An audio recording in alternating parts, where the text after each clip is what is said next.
Es el tema de nuestra conferencia en este año 2018 y bajo esa sombrilla a mí me ha tocado hablar acerca de que la santidad no es una opción, no es una de las múltiples alternativas que el Hijo de Dios tiene. Yo necesito introducir todo el fin de semana e introducir mi mensaje de manera que seanme pacientes. Porque tengo que hacerlo, no en mis mejores condiciones físicas ni mentales, pero por eso pedí a Dios que sostuviera al predicador durante este tiempo. Y contando con esa asistencia, aquí estoy. La santidad de Dios es el atributo más relevante en todas las Escrituras. Y si alguien quisiera desafiar esa afirmación, imagínate de repente a un Dios todopoderoso, pero que no es santo. ¿Cuánto daño haría? Imagínate a un Dios que es juez, pero que realmente no es santo. ¿Cuánta injusticia cometería?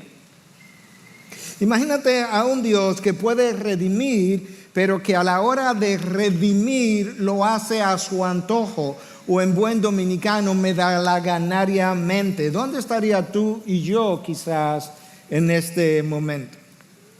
Dios ha resaltado su santidad de principio a fin. Tú abres la Biblia y el primer lugar que te encuentras es un lugar santo, es el jardín del Edén, donde todo era bueno en gran manera.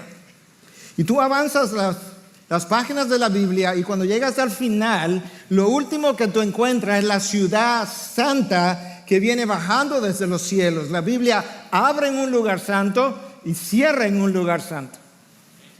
Dios ha subrayado su santidad de principio a fin y eso es algo que tú y yo necesitamos recordar.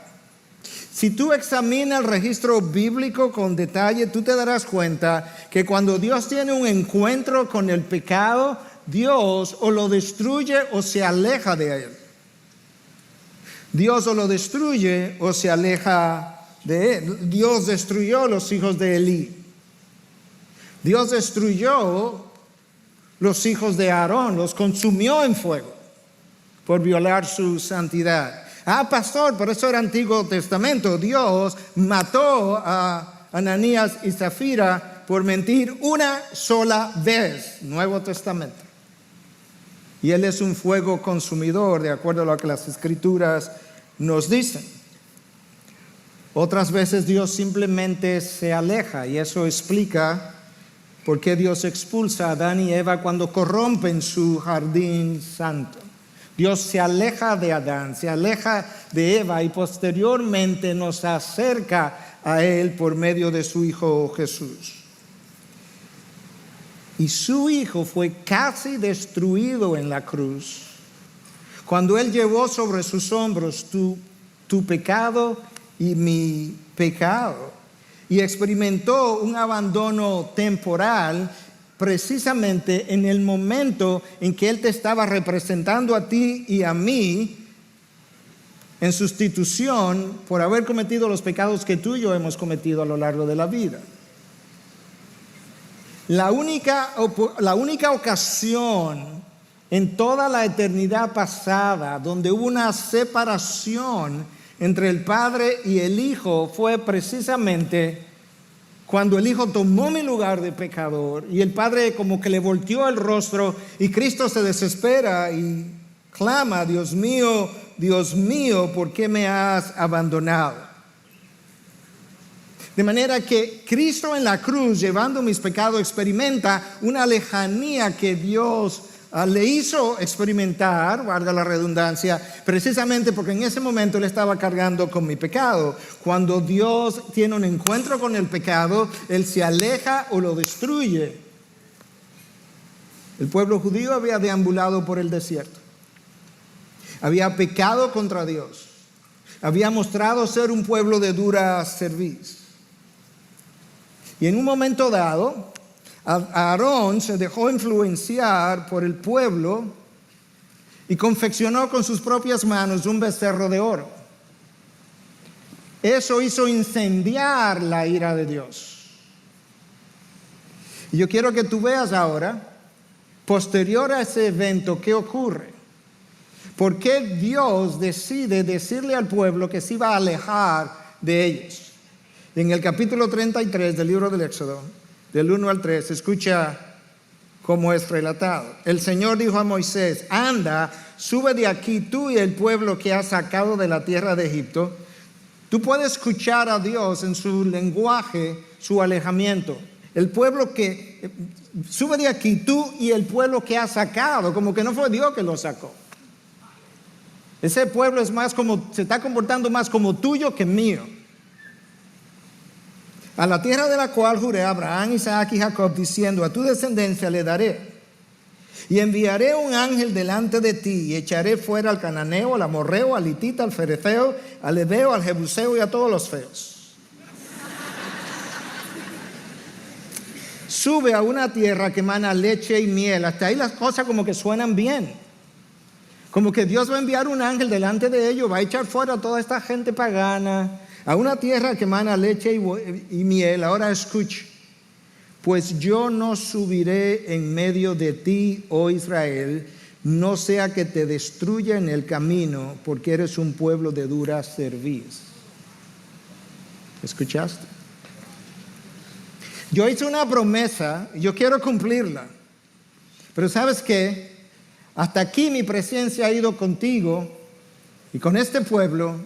Lo que quiero hacer ahora es alejarme del pueblo para no destruirlo, porque es un pueblo de dura cerviz.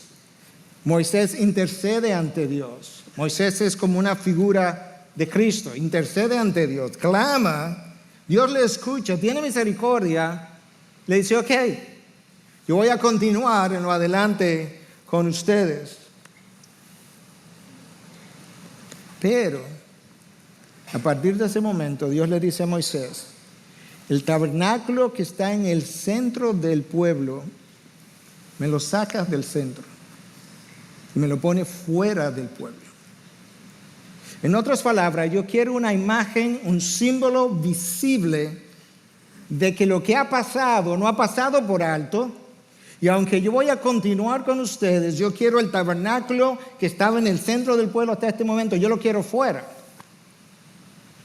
De manera que una vez más Dios muestra que cuando Él tiene un encuentro con el pecado, Él o lo destruye o se aleja de Él. Y tú y yo no queremos ni ser destruidos ni experimentar la lejanía de Dios. La santidad y el pecado no pueden cohabitar. Ellos representan polos opuestos.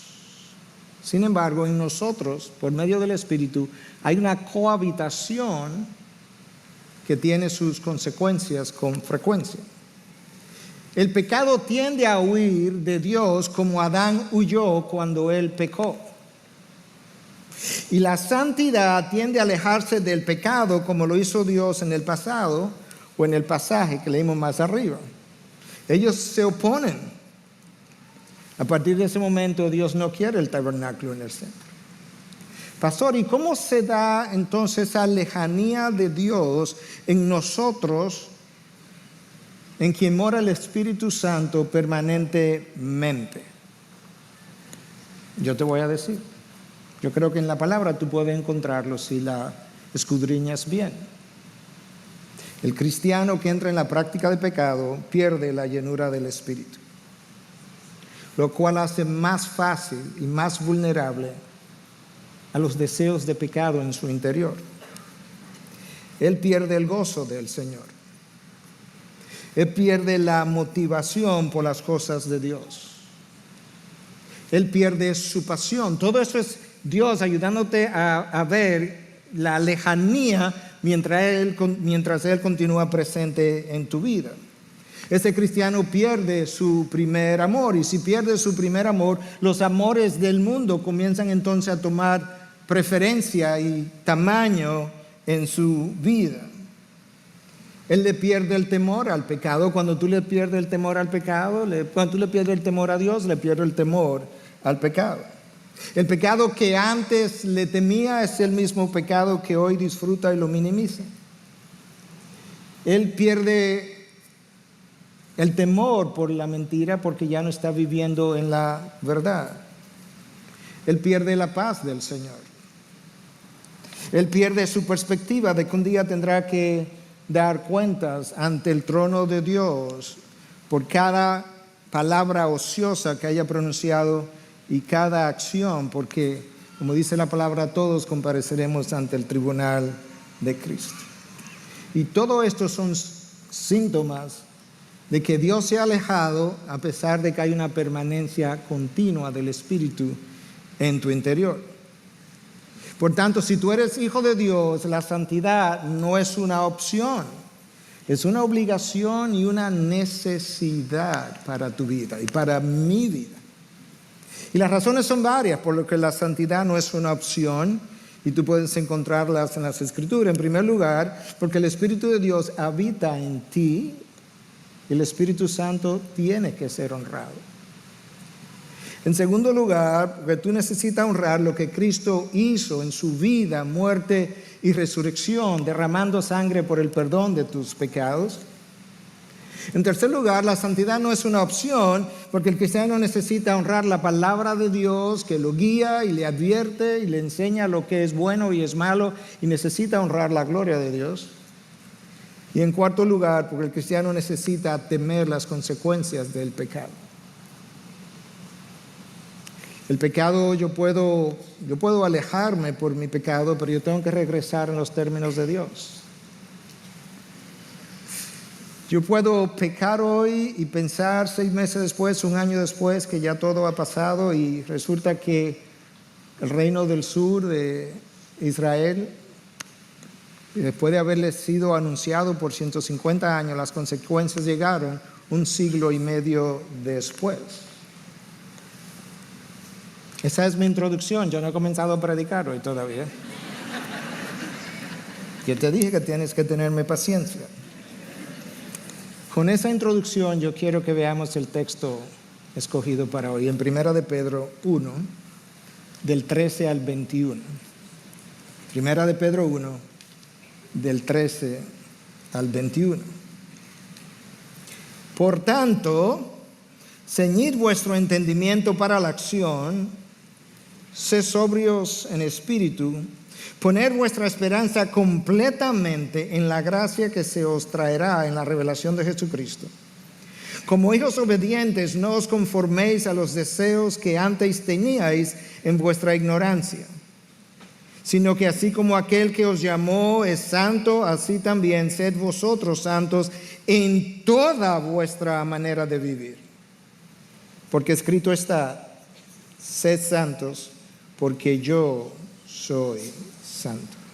Si invocáis como Padre a aquel que imparcialmente juzga según la obra de cada uno, conducíos en temor durante el tiempo de vuestra peregrinación, sabiendo que no fuisteis redimidos de vuestra vana manera de vivir, heredada de vuestros padres, con cosas perecederas como oro o plata, sino con sangre preciosa como de un cordero sin tacha y sin mancha, la sangre de Cristo. Escucha ahora, porque Él estaba preparado desde antes de la fundación del mundo, pero se ha manifestado en estos últimos tiempos por amor a vosotros, que por medio de Él sois creyentes en Dios, que le resucitó de entre los muertos y le dio gloria. Escucha, de manera que vuestra fe y esperanza sean en Dios. Yo creo que el versículo central de todo este pasaje es justamente, sed santos porque yo soy santo. Yo creo que ese es el versículo alrededor del cual se dice todo lo que se dice, y este es un texto importante.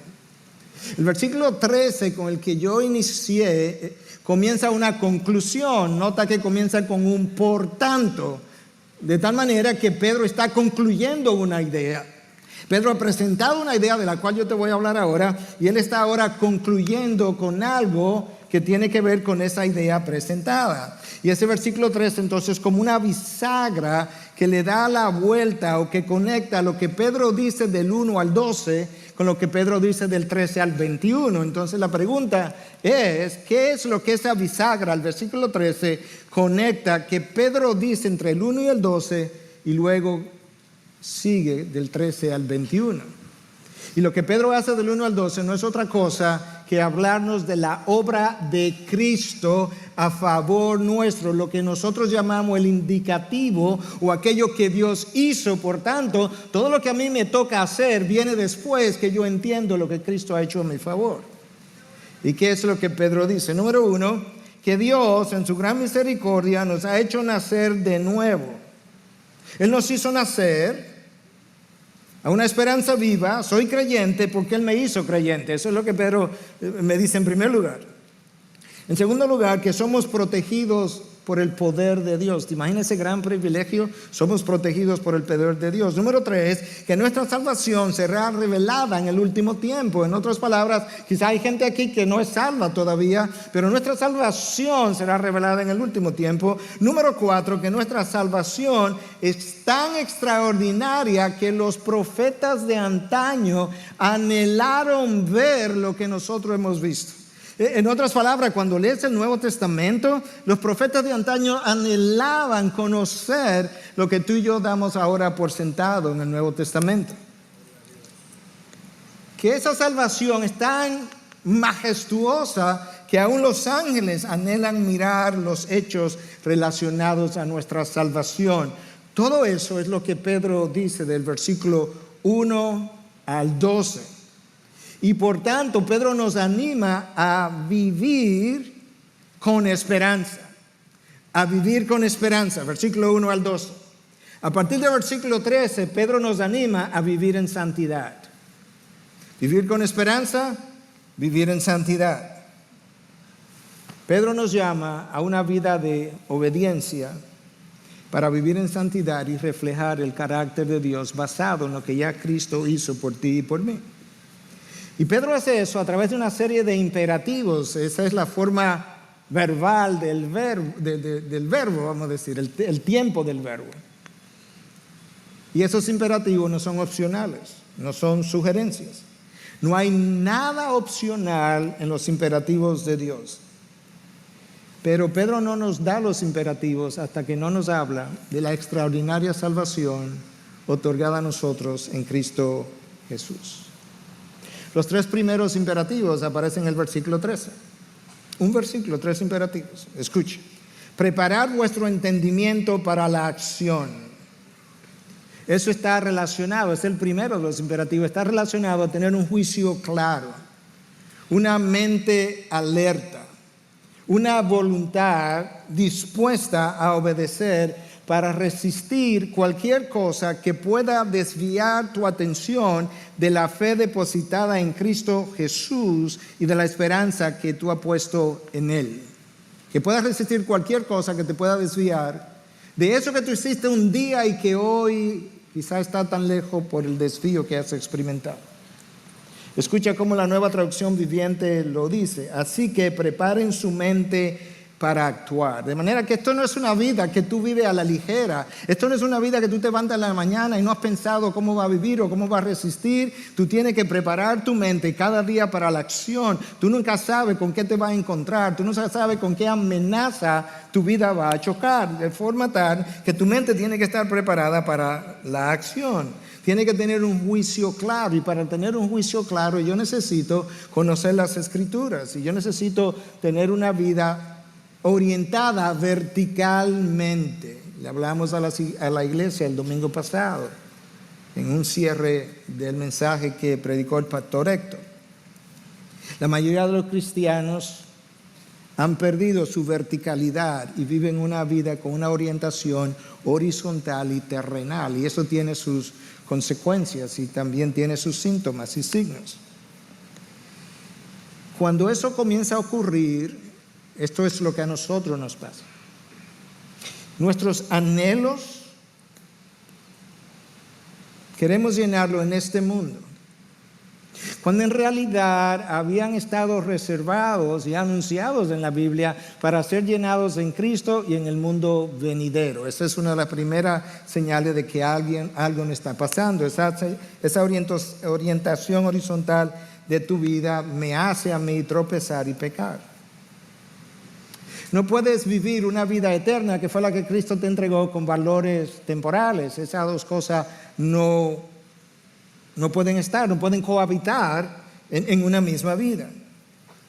Entonces Pedro nos está diciendo, ceñid vuestra mente para la acción, que en el original está muy relacionado a la idea de esa bata larga que ellos usaban, de tomar la bata, recogértela y meterla dentro de tu cinturón. En nuestro caso es como apriétate la correa, porque tú tienes que andar alerta, preparado para la acción. Que no haya nada que te haya tropezado, recógete la bata larga para que no tropiece. ¿Por qué, Pedro? Porque estamos en guerra. Estamos en guerra y cuando la gente iba a la guerra tomaba su bata, ¿verdad? Y se la metía en el cinturón para no tropezar. Y nosotros estamos en guerra contra huestes espirituales de maldad en las regiones celestiales que tú y yo no vemos, pero que se oponen a nosotros todos los días y nos quieren hacer caer. El segundo imperativo, en el versículo 13, todavía, sed sobrios a la hora de vivir. Piensa por un momento, sin querer, sin ánimo de acusar a nadie, ¿cuántos cristianos tú conoces que tú pudieras decir, esa persona vive una vida sobria? Sed sobrios no es una opción, es un imperativo. Y eso tiene que ver con dominio propio. El dominio propio es un fruto del Espíritu. Y cuando el fruto del Espíritu escasea es porque yo no estoy cultivando una vida, una relación con Dios. En la vida anterior nosotros vivíamos sin dominio propio, no contábamos con el Espíritu. Y el dominio propio es algo que el Espíritu produce en nosotros. Nosotros éramos esclavos de nuestras pasiones. ¿Por qué? Por la escasez del dominio propio. Pero si Cristo nos regaló una vida, una nueva vida, no podemos seguir viviendo conforme a nuestros viejos deseos. Porque para eso Cristo fue a la cruz y para eso Cristo libertó mi voluntad. Y luego el Padre y el Hijo nos enviaron el Espíritu que mora en nosotros para cultivar precisamente lo que es su fruto. Las pasiones de la carne son capaces de arrastrarnos hasta llevarnos a vivir según los deseos anteriores. Créeme. El tercer imperativo, todavía en el versículo 13, escucha, poned, eso es un imperativo, una obligación, vuestra esperanza completamente en la gracia que se os traerá en la revelación de Jesucristo. Este puede ser el tercer imperativo, pero probablemente es más fuerte que los dos primeros. ¿Por qué? Porque me llama a poner mi esperanza completamente en la gracia que ha de venir. No parcialmente, no una parte de mi confianza, de mi esperanza. Toda mi esperanza debe estar en la gracia que ha de venir. Hay una gracia presente, pero hay una gracia que Cristo traerá aún mayor. Mi esperanza debe estar puesta ahí. ¿Y cómo nosotros hacemos eso? Este imperativo está conectado a los dos primeros, preparando la mente para la acción y siendo sobrios a la manera de vivir. Yo puedo ahora poner mi esperanza completa, no en mi fuerza de voluntad, no en mi sabiduría, no en mi experiencia, sino más bien en la gracia venidera. Cuando Pedro escribe su segunda carta, el pasaje tú lo puedes leer después, de 2 de Pedro 3, del 11 al 12, habla de que dado que todas estas cosas han de ser destruidas, dado que toda esta vida temporal ha de ser consumida, ¿qué tipo de persona debiéramos tú y yo ser en santa y divina piedad? Pedro nos ayuda a entender que esto que está aquí alrededor nuestro, como esto va a desaparecer y Cristo regresa, mi esperanza debe estar puesta en esa segunda venida, mi esperanza completa, y que mientras yo espero, yo debo vivir en total santidad y piedad. Por tanto, la santidad no es una opción, ni para ti, ni para mí. Lo que Pedro hace de aquí en adelante entonces es describir el estilo de vida del cristiano, o el estilo de vida que el cristiano deberá tener, y lo hace otra vez con imperativos. El cuarto de ellos está en el versículo 14. Como hijos obedientes, no os conforméis a los deseos que antes teníais en vuestra ignorancia. A lo que Pedro está aluyendo es que como hijos obedientes, no nos conformemos a los deseos que antes teníamos, que quizás dejamos de tener por un tiempo, pero que volvimos a recoger otra vez, porque entonces no seré un hijo obediente. Nosotros no podemos recibir una nueva vida perteneciente al mundo de la luz y vivir como hijos de las tinieblas. ¿Te imaginas la contradicción que eso sería? Yo soy un hijo de la luz, pero vivo en las tinieblas. No es lógico, es incongruente, es vergonzoso. Si tenemos un Dios como nuestro Padre, nuestro carácter, nuestra forma de pensar y nuestro caminar tienen que parecerse a Él. ¿Recuerdan algunos de ustedes la historia de Alejandro Magno que le conté a nuestra iglesia en una ocasión? Que él descubrió que uno de los soldados de él se llamaba Alejandro y se estaba comportando mal, y él llamó al soldado y le dice: joven, tú o te comportas bien o cambias de nombre. Es como que Dios nos llamara y me dijera: Miguel, tú o te comportas como mi hijo o cambia de lugar. Eso es lo que el texto nos está ayudando a entender. Pedro nos recuerda que no podemos ser conformados a los deseos de la vida anterior, que corresponden a anhelos insatisfechos de la naturaleza caída. Escúchame, si tú eres honesto, no me digas que tú no tienes anhelos insatisfechos. No es verdad. No mientas. Pero cuando tú vayas a tener todos los anhelos insatisfechos, tú no vives de este lado de la gloria, tú vives de aquel lado de la gloria. Esto es una vida completamente insatisfactoria en todas las áreas del diario vivir, si somos honestos. Porque perfección no existe de este lado. El Hijo de Dios tiene que recordar que aunque Él tenga anhelos insatisfechos, yo tengo que recordarme eso a mí mismo, que pudieran ser genuinos incluso, que Dios nunca aprobará la satisfacción de uno solo de mis anhelos por un camino ilegítimo. Hermano, el pecado en que el mundo vive es atractivo para la carne, créeme. No me digas que no es atractivo para tu carne, no es verdad. Quizá a veces menos que otros, a veces un anhelo y no otro, sí es verdad, pero el pecado que vive el mundo es atractivo para la carne, pero es destructivo para el alma siempre. Y la idea es que no vivamos como vivíamos antes, cuando no habíamos sido redimidos por la sangre de Cristo. Ese estilo de vida no era más que el fruto de la naturaleza caída, la ausencia del Espíritu Santo y nuestra ignorancia y la falta de dominio propio. Cuando le damos rienda suelta a nuestros deseos, nosotros negamos que somos hijos de un Dios santo. Y es por eso que la santidad no es una opción. Nunca lo ha sido, nunca lo será.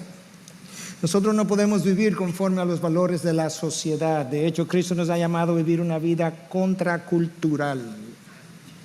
Si tú encuentras que tu estilo de vida se está pareciendo al estilo de vida de la sociedad, tú tienes que entender que no está honrando el llamado que Cristo te hizo de vivir contraculturalmente. Cristo no nos ha llamado a adaptarnos a la sociedad en la que vivimos, sino a vivir de forma en vía contraria. Hicimos una conferencia sobre yendo en vía contraria. El cristiano no puede seguir creyendo, déjame leerte esta cita, que lo que es costumbre es normal y lo que es normal es correcto. Tenemos que resistir la presión de conformarnos a este siglo o a esta era. Eso no es exactamente lo que el apóstol Pablo nos dijo. No os conforméis a los patrones de este mundo. Tú puedes quitar la palabra mundo y ponerle ahí de esta era, porque eso es básicamente lo que significa. O de este mundo, de este siglo, sino más bien ser transformados por medio de la renovación de vuestra mente, de tal forma que mi estilo de vida sea característico de un hijo de Dios y no un hijo de las tinieblas. Y la única manera como yo puedo hacer eso es transformando mi mente, porque como yo pienso, así yo soy. Cada acción que tú has cometido, cada acto que yo he cometido, bueno o malo, ha sido precedido por un pensamiento.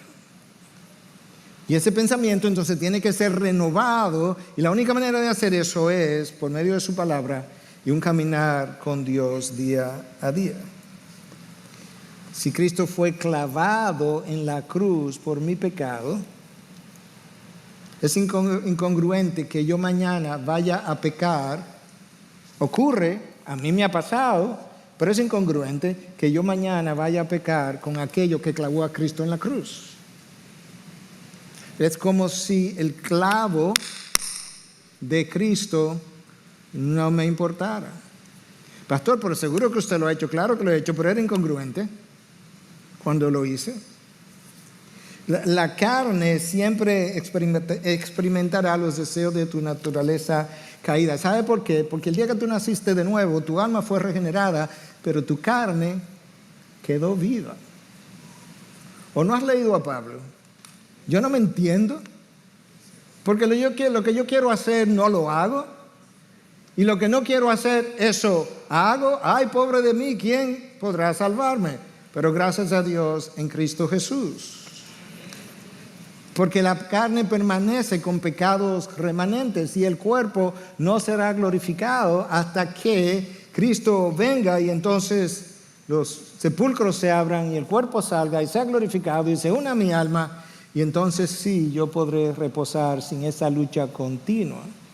¿O no lo has leído en Gálatas 5:17, uno de los versículos que yo más frecuentemente traigo a mi mente? Escúchalo. Porque el deseo de la carne es contra el espíritu, y el del espíritu es contra la carne. Nota que en Gálatas 5:17 el espíritu está con E mayúscula. Pues estos se oponen el uno al otro, de manera que no podéis hacer lo que deseáis. ¡Wow! Dentro de mí mora el Espíritu Santo. El Espíritu Santo está ahí con deseos. La carne tiene sus deseos. Y entonces la carne tiene deseos que son opuestos a los deseos del Espíritu. Y Pablo me dice que ellos se oponen el uno al otro. Eso lo acabamos de leer. Pero ¿sabe qué es lo peor? La conclusión que Pablo me dice: por eso no podéis hacer lo que queréis. Tú quieres honrar a Dios, pero no lo haces. ¿Y por qué no lo estás haciendo? Porque tú estás permitiendo que los deseos de tu carne le ganen a los deseos del Espíritu. ¿Y cómo ocurre eso? Cuando yo alimento mi carne más que lo que yo alimento el Espíritu. Pero cuando yo alimento, alguien pudiera decir: pastor, pero es que el Espíritu no puede con mi carne. ¿Y cómo es eso que la carne le gana al Espíritu? No, espérate. Es que el Espíritu y la carne se alimentan. Por decirlo así, no es que el Espíritu crece, sino que lo que la morada del Espíritu significa para mí crece en oración, en meditación de la palabra, en el buen caminar, en una relación cercana con Dios. ¿Y sabes qué, hermano? Los deseos en sí no son pecaminosos. C.S. Lewis es la persona que mejor nos ayudó a entender eso en uno de sus libros, cuando decía: Satanás no ha creado un solo deseo. Claro que no. Todos los deseos que tú has podido experimentar los creó Dios. Lo que Satanás hizo fue pervertirlos. Esa es la diferencia. Dios te creó con receptores en la lengua capaces de poder disfrutar el alimento y de experimentar otras sensaciones también. Dios lo puso ahí, pero de forma legítima. Dios creó el ser humano con receptores en diferentes partes de su cuerpo para la experiencia de la intimidad. Lo que la caída produjo es estímulos perversos o estímulos que hacen a mis receptores reaccionar perversamente porque no son legítimos. Entonces ahí los deseos se convierten en pecaminosos. Pero mientras tanto, no. Dios los creó para tu disfrute. Imagínate, para aquellos de ustedes que les gusta la carne, comerse un buen pedazo de carne que no sabe a nada. No tendría como ningún incentivo salir a cenar o el viernes o el sábado. Te das cuenta que la santidad para ti y para mí no es una opción. Notaste de nuevo que en Gálatas 5:17 la palabra espíritu está con E mayúscula. Y el Espíritu, entonces, quien nos debe controlar. Quinto imperativo, versículo 15. Sino que así como aquel que os llamó es santo, así también sed vosotros, imperativo, vosotros santos, en toda vuestra manera de vivir. Nota lo absoluto, en toda vuestra manera de vivir. En el Antiguo Testamento la gente pensaba mucho en la santidad cuando iba al templo. Todavía hoy ocurre lo mismo, la gente piensa mucho en la santidad cuando va a la iglesia, pero el llamado es a ser santo en toda vuestra manera de vivir. En otras palabras, para el cristiano no hay una vida secular y una vida sagrada, toda la vida es sagrada. Toda la vida es vivida coram Deo, delante del rostro de Dios. Cada cosa que tú has hecho, Dios lo ha visto. Cada cosa que tú has dicho o yo he dicho, Dios lo ha visto. Es más, cada cosa que yo he pensado, Dios lo ha conocido. Wow. Pero nos da 3 razones en este versículo 15 por la que debiéramos ser santos. Escucha. Número 1, porque aquel que nos llamó es santo. Ni el carácter de la persona que te sacó del lago cenagoso, ni sus pensamientos, ni sus caminos son como mis caminos. Por tanto, una razón para ser santo es que la persona que me llamó es santa. La diferencia entre la santidad de Dios y nuestra pecaminosidad puede verse mejor en esta cita de Jonathan Edwards. Escúchame, si tú me dices, pastor, deme 5 líneas que usted quiere que yo me lleve de aquí esta noche. Yo pudiera darte, quizás estoy pecando con lo que voy a decir, porque esto lo dijo Edwards y yo debería estar citando las Escrituras entre esas 5 líneas. Pero como ya tú tienes las Escrituras, yo quiero darte 5 líneas que tú no conoces. Porque aquí hay algo que es extraordinario. Escucha lo que Edwards dice. Cuando veo, déjame decirte quién fue Jonathan Edwards antes de comenzar. El teólogo más grande que Estados Unidos haya producido. Quizás la mente más privilegiada, la revista británica, le concedió el honor, si pudiéramos llamarlo, de llamarle el académico más grande que Estados Unidos haya jamás tenido. Y su biografía es de un hombre extremadamente santo. Yo tengo que decirte eso porque tú tienes que entender que lo que tú vas a leer ahora no es de un hombre que se decía cristiano y vivía en la calle. Es de un hombre santo, brillante, que entendió las Escrituras y entendió la anatomía de su pecado. Y esto es lo que Edwards dice. Cuando veo dentro de mi corazón, percibo su infinita maldad. Creo que es un abismo más profundo que el infierno. Edwards. ¿Tú sabes por qué él puede hablar así? Porque en la iluminación que el Espíritu de Dios le dio, verdaderamente le permitió ver la maldad de su corazón. Nosotros no la vemos. Yo no diría, antes de leer esta cita, wow, cuando yo pienso en mí mismo, eso es más profundo que el infierno. No, yo creería que ni siquiera se asemeja al infierno. Ahora, escucha lo siguiente, porque yo pensaba así, y ahora yo no quiero igualarme con Edwards. La distancia entre él y yo es enorme. Lo que Edwards decía, cuando oro, peco. O sea, ¿tú alguna vez has pensado que cuando tú oras, pecas? Pues claro, porque Santiago lo dice, no tenéis porque no pedís, y cuando pedís, pedís mal. Pues ahí ya está. Cuando oro, peco. Cuando predico, peco. O sea que yo estoy pecando ahora mientras estoy aquí predicando. A la luz de la justicia perfecta de Dios, si Él me escrutiniza, yo estoy seguro que lo encuentra. Ahora, esto es lo que yo he hablado varias veces de esto a personas en consejería y yo me sorprendí cuando encontré esta cita. Tengo que arrepentirme de mi arrepentimiento, dice Edwards. Yo te voy a explicar por qué. Y mis lágrimas necesitan lavarse ¿en quién? En la sangre de Cristo. ¿Por qué yo tengo que arrepentirme de mi arrepentimiento? Por varias razones. Número 1, porque cuando yo me arrepiento, yo todavía no conozco lo profundo y lo inicuo que fue mi pecado. Solamente Cristo lo conoce. Dios, la Trinidad. Entonces yo me arrepiento como parcialmente. ¿Y por qué parcialmente? Porque solamente conozco mi pecado parcialmente. Número 2, porque yo estoy convencido que el pecado es como un tornillo, lo he usado mucho en consejería, algunos que están más cercanos a mí lo han oído. El pecado entra rosca a rosca. Y el día que yo digo, pastor, vine a arrepentirme porque ya no puedo más, hay como 100 roscas adentro. Pero el día que tú me dijiste, pastor, yo me arrepiento de lo que hice, ese día salieron como 2 de ellas. Y a la semana cuando yo te veo otra vez, me dice, pastor, usted no puede creer de lo que yo me acabo de percatar. No, yo sí lo puedo creer, dime. 3 roscas más para afuera. A los 6 meses viene el esposo y dice, pastor, yo no puedo creer que se arrepintió y mira lo que hizo ayer. Sí, es que no quedan muchas roscas adentro todavía. El arrepentimiento es un evento, pero más que un evento es un proceso, donde yo voy adquiriendo cada vez más la gravedad y el entender de lo inicuo que fue lo que yo hice cuando lo hice. Yo te digo eso no solamente por experiencia en consejería, yo te digo eso por experiencia en mi propia vida.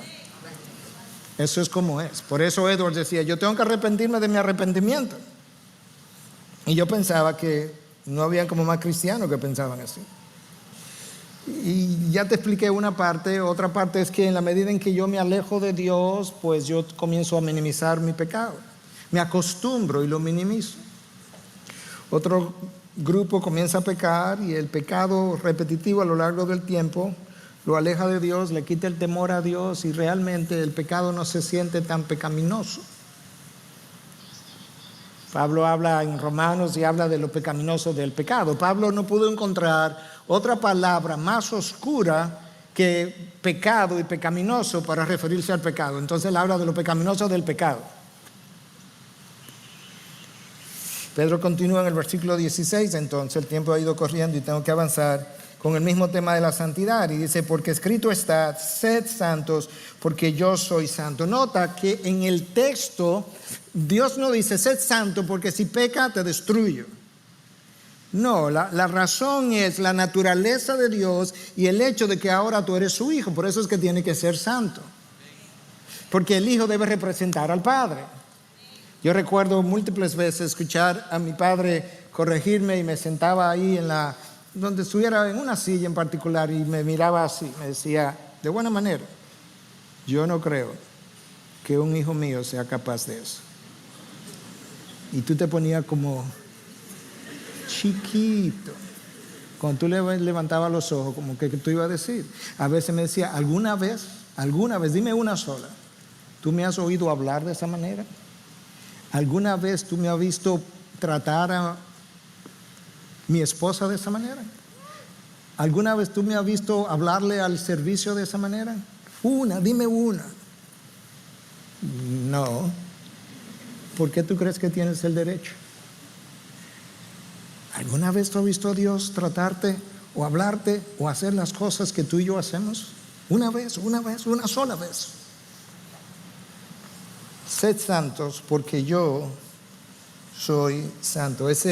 Pedro está citando textualmente a Levítico 19:2.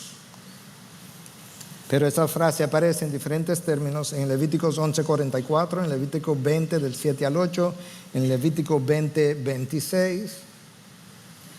Ahora alguien pudiera preguntar, ¿qué es ser santo? Inmediatamente nosotros pensamos en moralidad, pero eso no es. Hay gente que vive más o menos moralmente.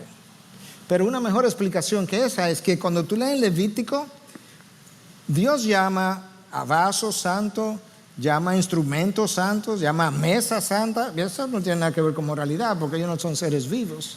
De manera que la santidad no es primariamente moralidad o limpieza. Santidad es primariamente separación. Esos vasos, instrumentos, eran santos porque habían sido separados para uso exclusivo de Dios. Cuando estamos hablando de santidad en el ser humano, estamos hablando de que tu vida ha sido consagrada para ser vivida de manera exclusiva para Dios. De manera que no ser santo es hablar de una vida que fue salvada para Dios, pero que vive para Dios y para el mundo, para los anhelos del espíritu y los anhelos de la carne. Y Pedro está diciendo, no es así.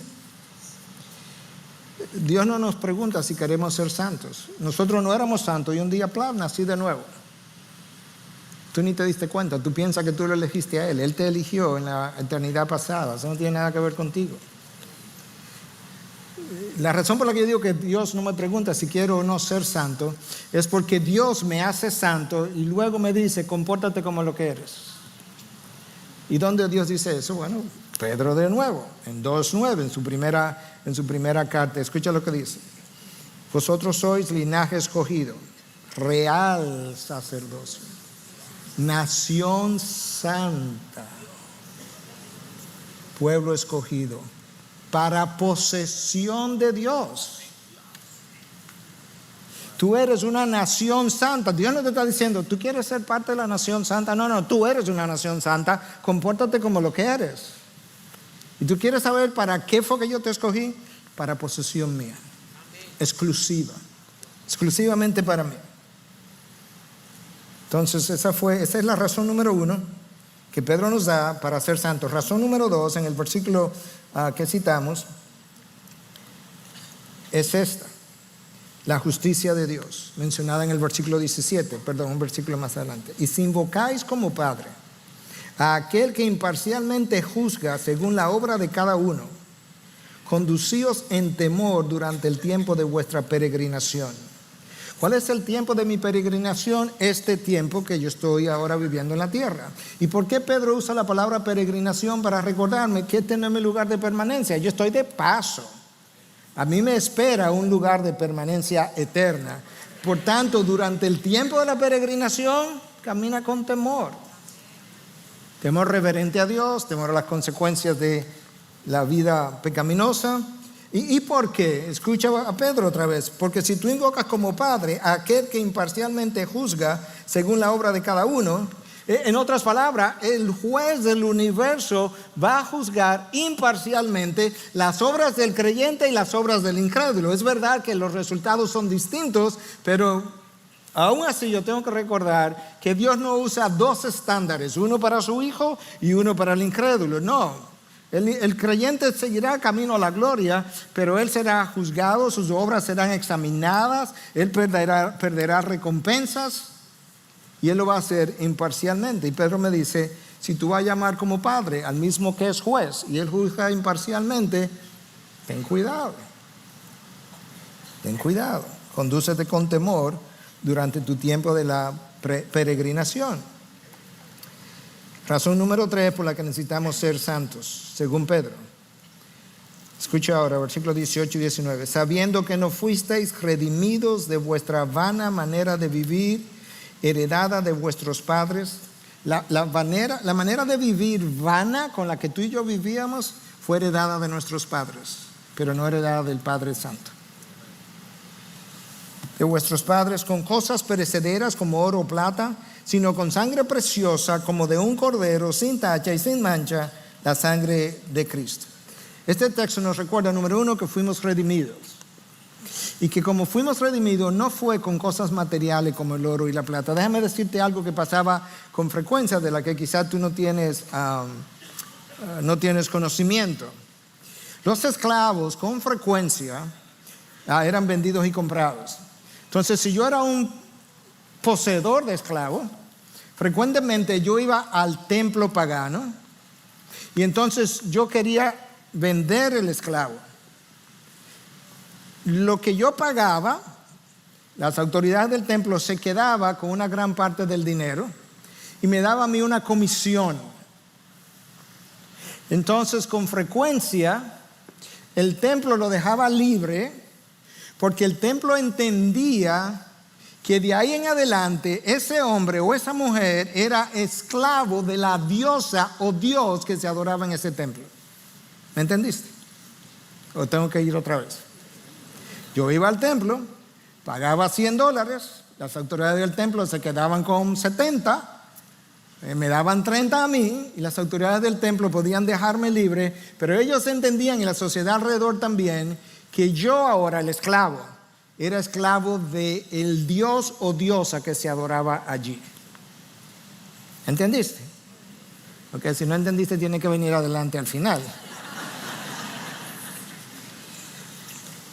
Fuimos comprados. Nosotros no nos compramos a nosotros mismos, no somos libertados nosotros mismos, no nos redimimos a nosotros mismos.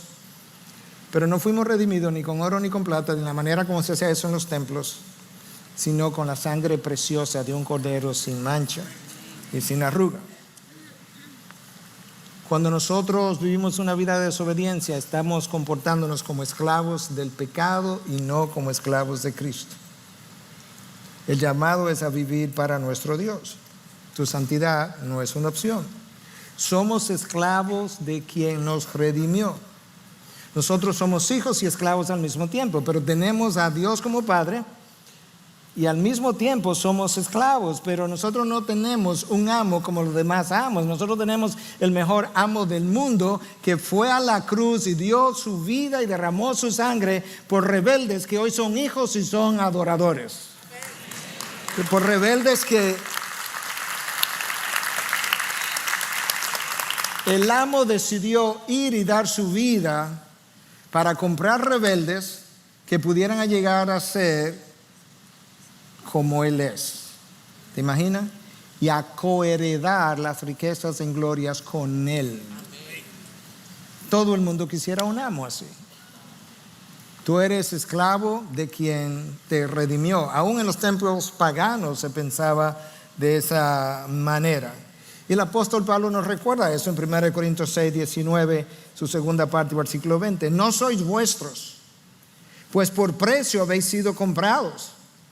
Por tanto, glorificar a Dios, escucha, en vuestro cuerpo y en vuestro espíritu, los cuales son de Dios. El espíritu y el cuerpo, los dos son de Dios. Pablo dice, glorifica a Dios tanto a uno como al otro, al cuerpo y al espíritu. ¿Por qué, Pablo? Porque no soy vuestros. Tú no tienes libertad, yo no tengo libertad para hacer lo que yo quiero o deseo. Tú eres de Dios. Y ese es el llamado. Entonces ahora, para ir concluyendo, porque mi hora ya ha ido corriendo y terminando, Pedro comienza, recuerda su capítulo 1, del 1 al 12, diciéndonos todo lo que Cristo hizo por nosotros, o todo lo que Dios hizo en Cristo Jesús a favor nuestro. Y nos llama a vivir con esperanza. Del 13 ahora hasta el final, del versículo 21, Pedro nos llama a vivir en santidad. Y esto es como él concluye su pasaje.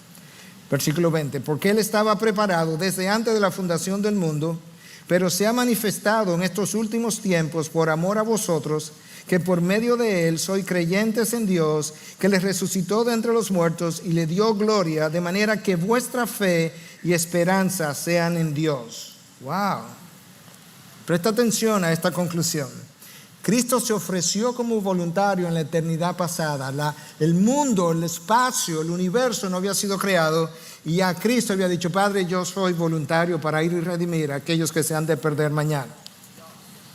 Tu salvación no fue fortuita, tú no eres un accidente de la naturaleza. Corresponde a la elección de un Dios en la eternidad pasada, para que tú pudieras ser su hijo y Él pudiera ser tu padre. ¿Tú te imaginas eso? La Trinidad se reúne, dice, mira, vamos a crear a Adán y Eva, ellos se van a perder, van a tener descendientes también perdidos, y Cristo dice, no, Padre, pero no lo vamos a dejar así, yo me ofrezco. Tu salvación no fue fortuita, es la elección de un padre que dice, hijo, gracias, porque ahora ellos podrán ser mis hijos también, y yo podré ser su padre como yo lo soy de ti. Por tanto, sed santo porque Él es santo. Luego Pedro nos dice que Cristo se ha manifestado en estos últimos tiempos por amor a vosotros. El plan de salvación se puso en moción en la eternidad pasada. Si quiere puede decir a partir del Edén, cuando se cayó el hombre, pero en realidad anterior a eso. Pero yo quiero que tú sepas que la elección que Dios hizo de ti no tuvo nada que ver contigo, ni tu hermosura física, ni los dones, ni los talentos, ni las oportunidades, ni la inteligencia, ni las posiciones que iba a escalar, ni los títulos que tú has podido colgar de tu pared. Tu elección se debe única y exclusivamente al amor de Dios por ti en tu peor rebeldía.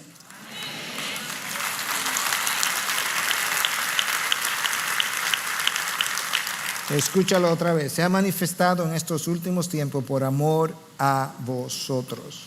Cuando Dios me eligió, ya después de haber nacido, cuando Dios me dio salvación, mi corazón estaba tan sucio que Él pudo haberme enviado al infierno y lo hubiese merecido completamente. Y Cristo prefirió dar su sangre y ser condenado Él antes que ser condenado yo. Si eso no es motivación suficiente para vivir en santidad, para glorificarlo a Él, no habrá nada más motivador. Por tanto, sed santo porque Él es santo. Y finalmente Pedro nos dice que fue Dios quien me hizo creer. No fue que yo creí,